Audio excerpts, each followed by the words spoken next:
तो सरकार को, केंद्र सरकार को 2 कदम आगे बढ़कर उनसे बातचीत करनी चाहिए और इसका निपटारा कराना चाहिए। नहीं तो ये बड़ा भारी देश का नुकसान है। अब समय आ गया केंद्र का सरकार को स्वयं 2 कदम, 2 स्टेप फॉरवर्ड, बैकवर्ड की जरूरत नहीं है। अब 2 स्टेप फॉरवर्ड जाके उनका फैसला कराना चाहिए। 2 कदम ये आगे जाएंगे तो 1 कदम किसान भी बढ़ेगा ताकि इसका समाधान निकले। मैंने कहा कि महंगाई बढ़ रही है, रोज डीजल पेट्रोल के भाव बढ़ रहे हैं। अभी कल बयान आया था मुख्यमंत्री जी का कि हम वैट जो है कम नहीं कर सकते। भाई वो सेंटर के तो इनके हाथ में नहीं, कम से कम अपना वैट तो कम करो। जो हमारे में 9 दशमलव कुछ था वो आज इनका 17.22 डीजल पर हो गया, 26.25 पेट्रोल पर हो गया। जबकि और हमारे पड़ोसी हैं, राज्य हैं, तो दिल्ली है, चंडीगढ़ है। दिल्ली में जो है डीजल पर 11.68% वैट और चंडीगढ़ में 14%, 14.2। इसी प्रकार से पेट्रोल पंजाब में भी जो है डीजल पर वैट कम है, 15 बेसिक जो वैट है 15.98 है। हरियाणा में पेट्रोल 26.25, दिल्ली में 20.61 और चंडीगढ़ में 22.45। मतलब कभी तो ये टाइम था हमारे समय में कि डीजल हिंदुस्तान में सारे अड़ोसी पड़ोसी प्रदेशों में सबसे सस्ता मिलता था।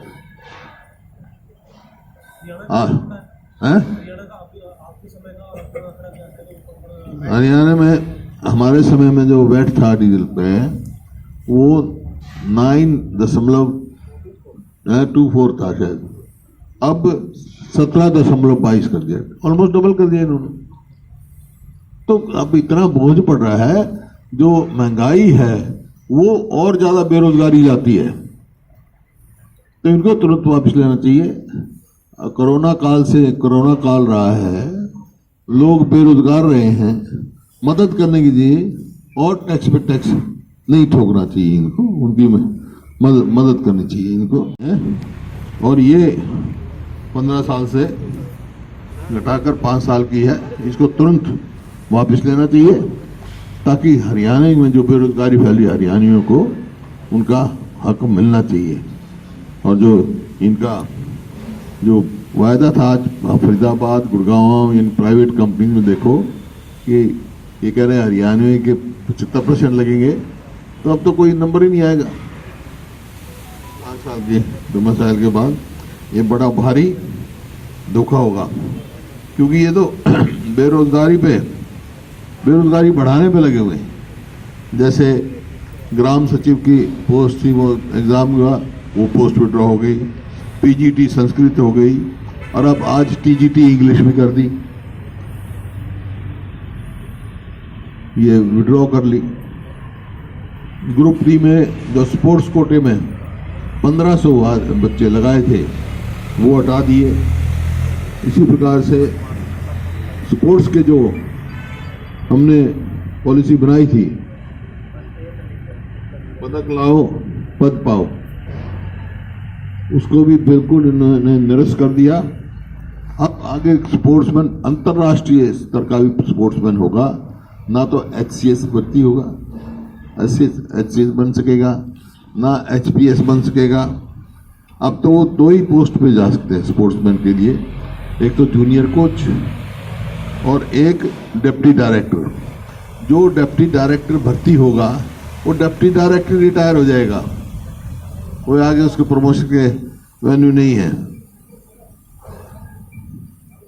इसी प्रकार से जो हमने पैरा ओलंपिक्स थे उनको बराबर का वो दिया था, इस पर भी उन्होंने जो है वो कर दिया कि भी पैरा ओलंपिक्स को केवल ग्रुप बी की ही नौकरी मिल सकती है, उससे ऊपर नहीं मिल सकती। इस प्रकार से जो डिस्क्रिमिनेशन है ये संविधान के खिलाफ है।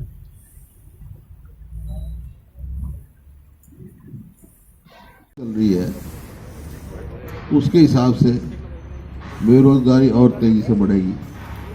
एक तो रोजगार जो है सबसे ज़्यादा कृषि क्षेत्र में मिलता है, किसान बैठे हैं हड़ताल पे, वहाँ बेरोजगारी है। लेकिन सरकार ने भी खास तौर पे हरियाणा निवासियों की, जैसे अभी बिजली कंपनियों में जो इन्होंने एसडीओ भर्ती करे, 99 में से 90 भर्ती किए, 9 वेटिंग लिस्ट हैं, उसमें से केवल 22 हरियाणा के जनरल कैटेगरी।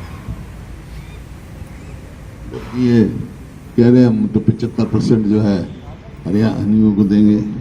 इसी प्रकार से पहले भी किए थे, उसमें 80 में से 78 बाहर के थे एसडीओ जो लगाए, और सारे अब लोग इनकी तो बहुत वास्ट मेजॉरिटी जनरल कैटेगरी में बाहर के ही मिलेंगे। और अब और भी, क्योंकि जनरल 50% तो रिजर्वेशन SC ST की थी, तो हरियाणा डोमिसाइल को मिली थी। अब जो डोमिसाइल की आयु जो है ना, उसकी अवधि 15 साल से घटाकर 5 साल कर दी। इससे SC और ST हैं, उनके ऊपर बड़ा भारी प्रभाव पड़ेगा में, क्योंकि किसी भी प्रदेश में 15 साल से कम का डोमिसाइल नहीं है। जम्मू कश्मीर में आपको मैं दिखाऊं, इसकी है सेंट्रल गवर्नमेंट ने 15 साल का अमित शाह की स्टेटमेंट है। निकालिए भाई, निकालिए।